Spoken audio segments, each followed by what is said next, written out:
are two types of spinning methods, ring spinning and open end. Ring spinning differs in that the sliver is prepared through a flyer, which puts a slight tension on the sliver before spinning, while in open end spinning, it's fed directly into the open end spinning machine.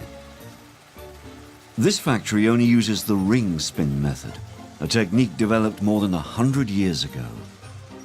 Ring spinning adds strength and character to the yarn. The ring machine spins about 16 to 20 meters of yarn per bobbin per minute, which makes it extremely difficult to follow the process with the naked eye. However, by slowing down the images, we get a clear idea of how the process works.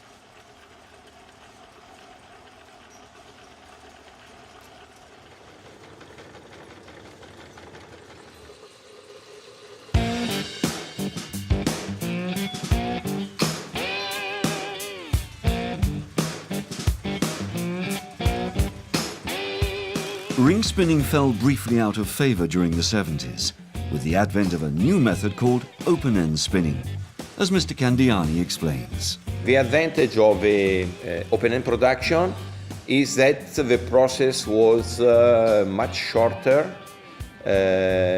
with higher productivity and lower cost. Open-end yarn is formed in a rotor through centrifugation. The difference with ring-spun yarn is that the process of open-end spinning doesn't use twisting, thus making the yarn weaker and more even. Less interesting. Anyway, market moved in the 70s to open-end, and then in the 90s started to move back to ring. Because product manager of our customers, they realized they found old jeans of the 50s, of the 60s, and they realized that they were better looking.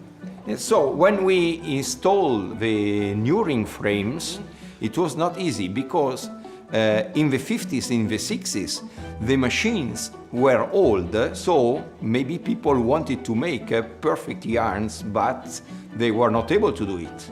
While in the 90s, machines were made in a perfect way, and the yarns were looking really very even and very nice. So we had to readjust the machine in order to produce, let's say, a bad quality of yarns, but with the right look.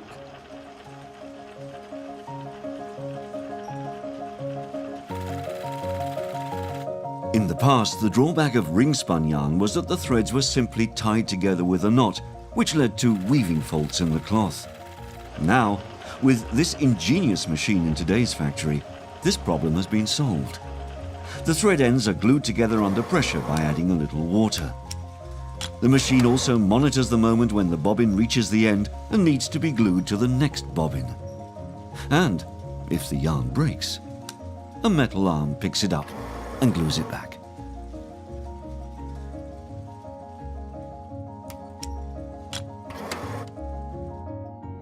This mill spins about 1.3 million kilometers of yarn a day.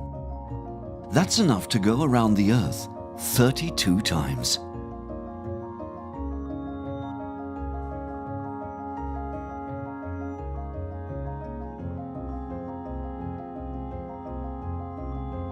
Various types of yarn can be spun on a ring machine, like for instance core spun yarn.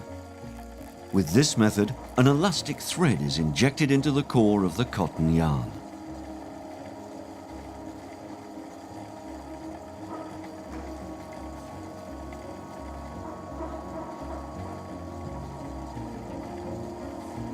The yarns produced in this process are used for stretch or comfort denim.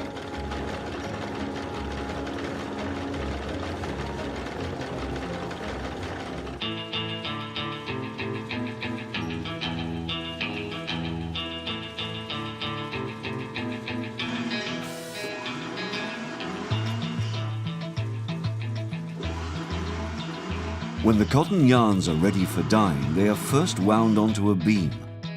In the past, the heavy cones weighing 4 kilos had to be mounted manually onto the warp machine. Nowadays, robots take over the task.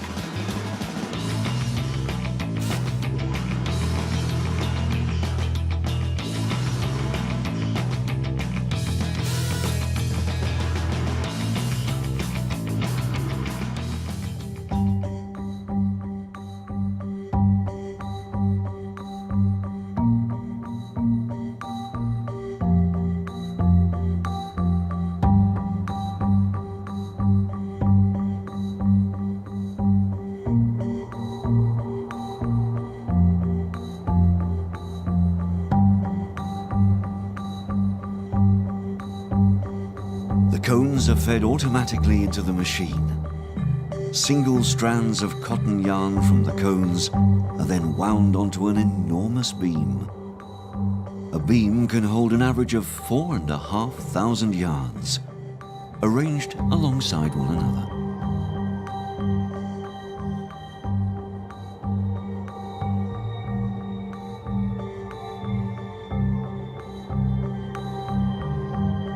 Once the beam is filled, it's known as the warp.